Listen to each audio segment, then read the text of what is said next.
చేశానండి. ఏదో బాగుంది కదా అని చెప్పి చూస్తే ఏదో ఆన్ చేశానండి. చేసినప్పటికీ ఏదో పేలిపోతున్నాయి. మనం స్టక్ చేస్తే చాయిస్తుంది. నిజంగా మనకి పటాసులు పేల్చినట్టు వచ్చేస్తున్నాయి. మనం ఎలాగో పేల్చినవి ఉన్నాయి. వచ్చేసరి చెయ్యిలా కలుపుతుంటే మంచి ఎంత సాటిస్ఫైయింగ్గా ఉందంటే అంత సాటిస్ఫైయింగ్గా ఉందని నాకైతే చాలా బాగా నచ్చిందండి ఈ వీడియో.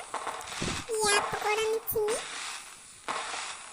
ఒకసారి గేమ్ గురించి తెలిసాక మనం ఇంకా అర్థమైందండి.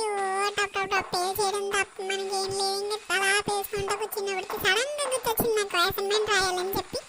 ఇంకా సర్లే ఇంకా తర్వాత పేల్చుదాంలే ఇవన్నీ అని చెప్పి ఇంకా లాస్ట్ టైం ఒకసారి డబ్బు అని పే చేసి ఇలా ఒక వీడియో తీసి